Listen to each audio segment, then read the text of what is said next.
Now to the latest on the alleged extortion plot targeting David Letterman. NBC News has learned that Letterman's former assistant and reported former lover has now been placed on a paid leave of absence. NBC's Peter Alexander is outside Letterman's studio here in New York City with details on that. Peter, good morning to you.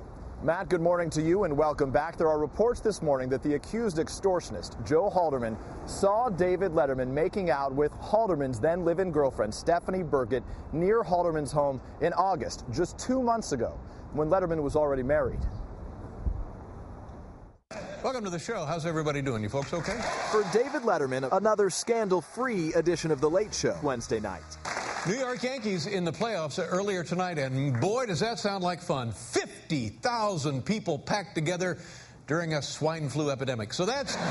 NBC News has learned Stephanie Burkett, one of Letterman's assistants and reportedly his past lover, has been placed on a paid leave of absence by Letterman's production company, Worldwide Pants. The 34-year-old Burkett, who first joined The Late Show as an intern, is reportedly at the center of a tangled love triangle.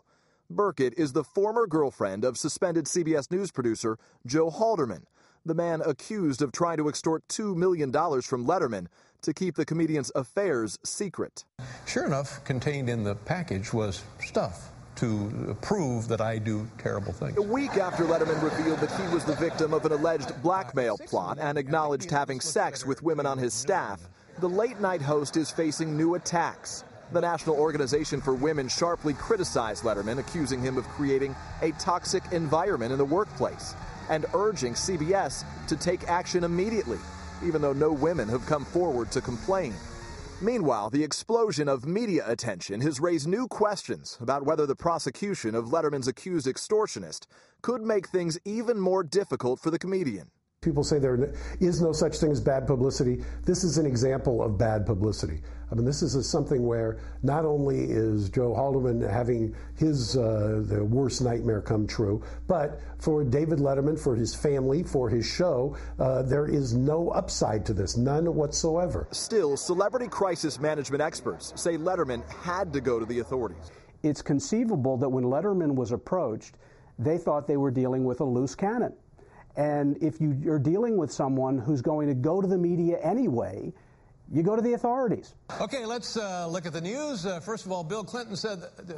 While Letterman may be pulling his punches on former targets. Let me ask you a question. Do you think it's too soon to be hitting on Mrs. Elliott Spitzer? Some of the politicians who have been the source of Letterman's best material are now offering their support. Good news for South Carolina Governor Mark Sanford because he...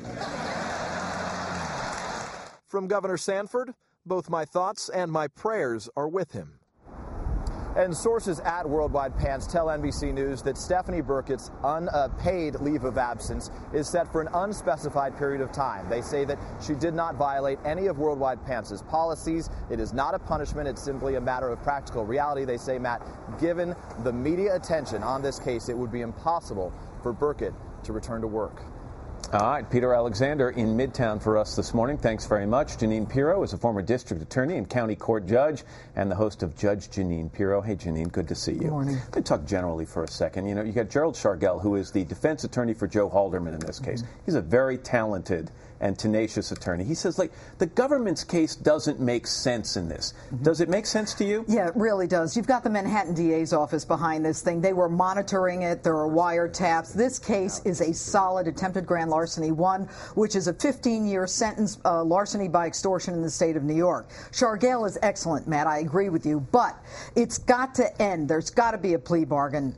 Before I get to that, because I know you feel very strongly about that, this idea that Joe Halderman asked Letterman for a check, okay? Not $1 million, $2 million in unmarked bills in a brown paper bag on a street corner, a check. Was that perhaps one brilliant moment for Joe Halderman, that he can say, who blackmails someone by asking them for a check? Exactly, and I'm sure that's what he's thinking, but at the same time, he can't take cash. I mean, that's almost proof positive that it's a deal under the table. Plus, he owes maintenance, child support, his house is about to go into foreclosure. He needs cash that he can identify as legitimate cash. Now back to this idea that there may be a plea in this case. Gerald Shargell, that same defense lawyer, says, I can't wait to get David Letterman on the stand and cross-examine him. Does he really want a trial, or is he sending the message, this is going to get messy, you've got to come up with a deal here? Well, I think it's both. I think Shargell is not afraid to go to trial. I mean, I know Jerry, he's not afraid to take this to trial. But messy details coming out on the witness stand aren't going to help his client. They may not, but you know what happens in criminal cases all the time? The jury stops wondering if the defendant is guilty and starts wondering if the victim is guilty. And you know what? David Letterman doesn't need more bad press. He's got a lot of people watching his show now. His numbers are up. You know, let's stop the dirt. So you think that the Letterman attorney should pressure the DA in this case to come to some agreement out of court? As sure as I'm sitting here, Matt, they have got to end this. And how much input do they have in that? Well, you know, when I was DA, they had a lot of input. And here's the bottom line. You know, they've got the case. If they get an admission and a plea, and if David Letterman is behind it 100%, it ends it. It's over, and it's yesterday's news. But every day we're going to learn drips and drabs of different women, different scenarios, different quotes from the diary that Stephanie Burkett kept. It doesn't help Letterman. All right, Jeanine Pirro, thanks very much. Jeanine, good to see you. Good to see you. It's